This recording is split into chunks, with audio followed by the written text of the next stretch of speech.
Treasury Tim Geithner's complete lack of oversight and total mismanagement of American International Group's AIG distribution of millions in bonus payments following the company's $180 billion taxpayer bailout. Just think about this. U.S. taxpayers own 80% of AIG, and AIG is using taxpayer money to pay themselves huge bonuses. Let's examine Mr. Geithner's role as Secretary of the Treasury and his role with AIG.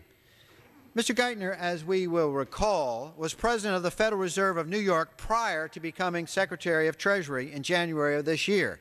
Interestingly enough, on September 29, 2008, during Mr. Geithner's time as President, AIG officials briefed a senior vice president at the New York Fed about the details of AIG's deferred compensation plan, its bonuses, and retention payments for its financial group's product.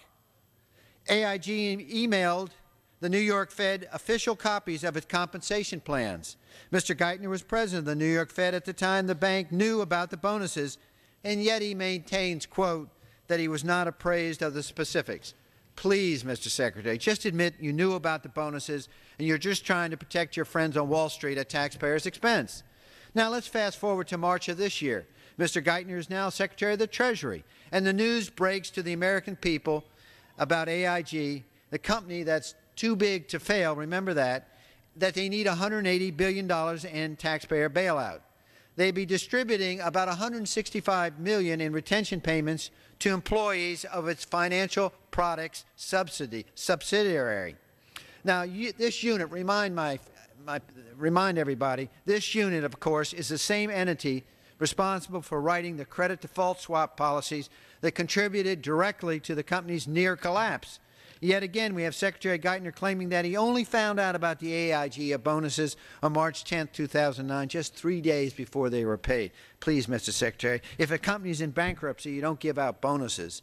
Given that sources at the Federal Reserve have stated, quote, Treasury staff was informed that the March 15 bonus payment dates was upcoming, surely, Mr. Secretary, as head of the U.S. Department of Treasury, you must have known about the payments. It's even harder to believe that in light of the Special Inspector General's report, which notes, quote, Federal Reserve Board of New York officials email the Treasury's internal counsel, legal counsel, the amount and timing of the AIG Financial Product Retention Award plan, so even his legal counsel knew about it.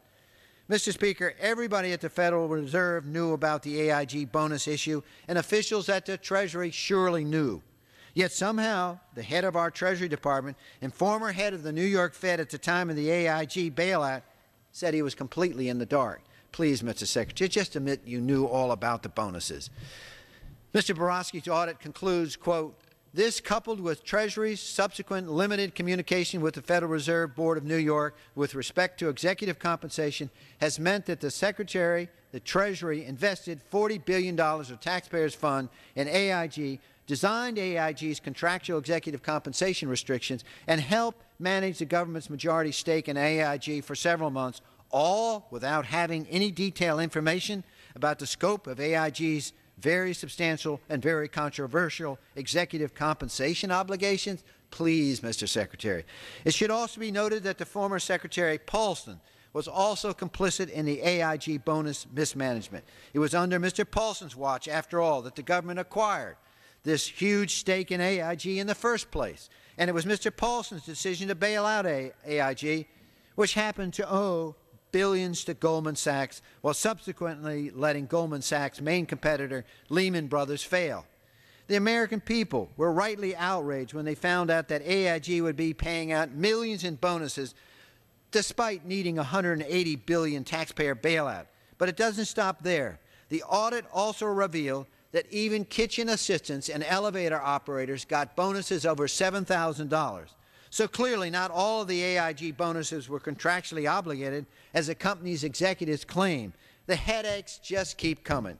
This is what happens when high-ranking government officials such as Mr. Paulson and Mr. Geithner have clear conflict of interest and are trusted to manage billions in taxpayers' money. Mr. Paulson and Mr. Geithner's close ties to Wall Street are just too close for comfort for the American people and their tax dollars.